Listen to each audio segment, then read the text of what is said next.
कहानी शुरू करने से पहले अगर आपने हमारे चैनल को अभी तक सब्सक्राइब नहीं किया तो सब्सक्राइब कर लीजिए और बेल आइकन दबा दीजिए। अगर ये वीडियो पसंद आए तो लाइक का बटन दबाना ना भूलें। इस फिल्म की शुरुआत होती है 14 साल की लड़की स्टार्क से। स्टार्क एक 32 साल के फोटोग्राफर जेफ के साथ चैट कर रही है। इस चैट में अश्लील बातें करते हैं। जेफ कहता है कि वो स्टार्क की बाथरूम पिक देखना चाहता है। स्टार्क इसके लिए हाँ कर देती है। इसके बाद दोनों एक कॉफ़ी शॉप में मिलते हैं। स्टार्क कहती है कि उसे अच्छे लोगों के साथ संभोग करने में कोई हर्ज नहीं है। आजकल तो मैं वैसे भी रोमियो जूलियट पढ़ रही हूँ। कॉफ़ी शॉप से बाहर आकर जब स्टार्क के सामने नीज पर बैठता है उसे प्रपोज करता है। स्टार्क और जेफ इसके बाद जेफ के घर पहुँचते हैं। या कॉफ़ी पीते हुए दोनों अपने बारे में एक दूसरे को बताना शुरू करते हैं। स्टार्क कहती है कि उसे ज़्यादा उम्रदराज लोग पसंद नहीं। जेफ उसके फादर की उम्र का है, पर उसे जेफ में एक बात अच्छी लग रही है कि जेफ उस पर हुकूमत नहीं चलाता। यहाँ जेफ उस रूम को दिखाता है जहाँ वो मॉडल्स के फ़ोटोज़ खींचता है।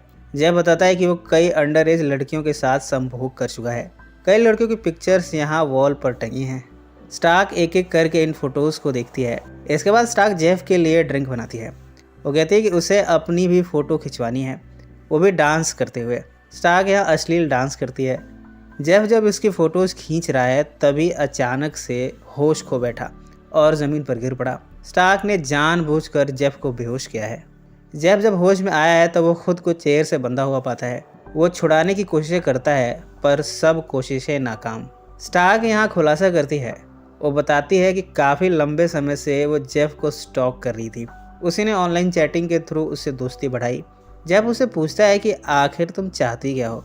स्टार्क कहती है कि तुमने न जाने कितनी लड़कियों को फंसाया, उनके साथ बलात्कार किए, कई को तो तुमने मार दिया। जेफ इन आरोपों से इनकार करता है।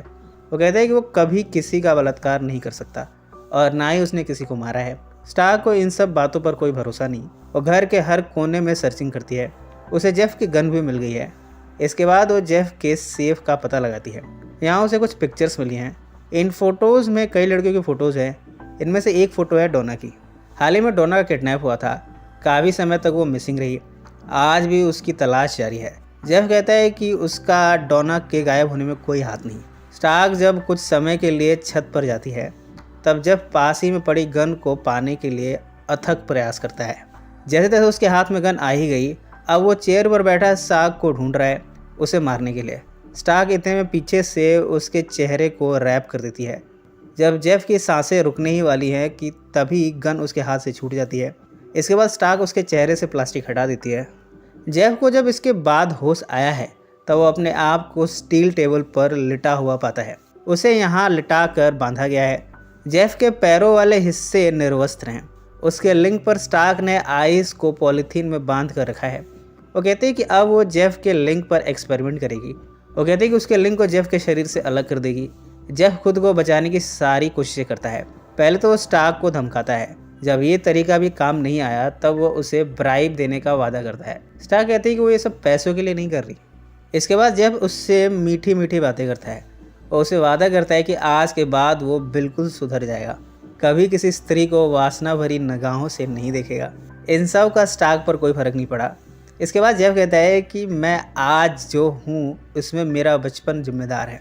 मुझे बचपन में अब्यूज़ किया गया था, मेरा किसी ने शारीरिक शोषण किया था, फिर मेरा यौन शोषण भी हुआ था। इन सब ने मुझे ऐसा बना दिया है। पर ये सब बातें भी स्टार्क पर कोई असर नहीं डाल पाती। स्टार्क कहती है कि अब तो ऑपरेशन होकर रहेगा। वो बताती है कि थोड़ी देर में आइस तुम्हारे अंगों को सुन्न कर देगी।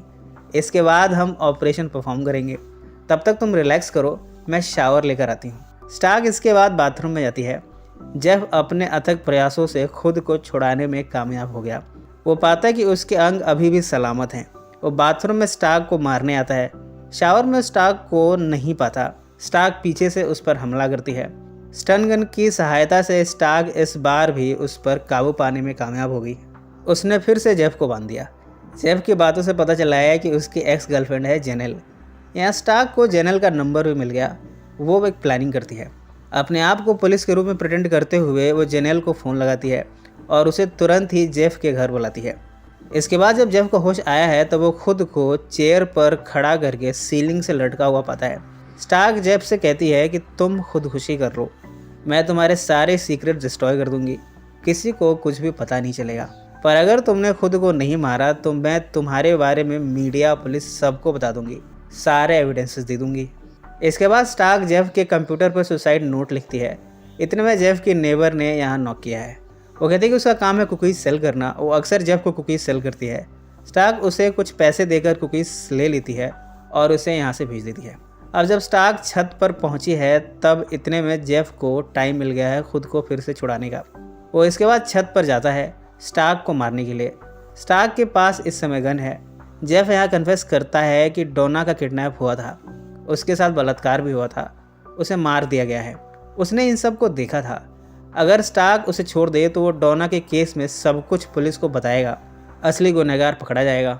इस तरह स्टार्क का बदला पूरा हो जाएगा। स्टार्क कहते हैं कि उसे पहले से ही उसका नाम मालूम है जिसने ये सब किया था। वो कहते हैं कि उसका नाम आरोन था। आरोन ने खुदकुशी की पर मरने से पहले उसने बताया था कि इन सब में जेफ का भी हाथ था। इतने में यहाँ जेनल पहुँच गई है। अब जेफ के पास कुछ मिनट्स ही हैं वरना उसके बारे में सब कुछ जेनल के सामने ओपन हो जाएगा। स्टार्क उसे एक ऑप्शन देती है। वो घर के किचन के हिस्से से रस्सी बांध कर लाई है। वो कहते हैं कि तुम यहाँ से कूद कर मर जाओ, मैं तुम्हारे सारे सीक्रेट छुपा लूँगी। जेफ के पास अब कोई ऑप्शन नहीं है। वो कूद कर अपनी जान दे देता है पर उसे मरता हुआ देखते हुए स्टार्क कहती है कि मैं शायद ऐसा ना भी करूं। इसका मतलब वो जेफ के सारे सबूत पुलिस को देने वाली है। इसके बाद स्टार्क यहाँ से बचकर जंगल के रास्ते अपने घर की तरफ जा रही है। उसे खुशी है कि उसने जेफ से बदला ले लिया उन सभी लड़कियों का जिनकी जानें जेफ की वजह से गई हैं। उसे उन सभी लड़कियों के लिए इंसाफ करना था, वो उसने कर दिया। और इसी नोट पर यह फिल्म समाप्त हो जाती है। सो फ्रेंड्स, फिर मिलेंगे ज़िंदगी के किसी नए मोड पर।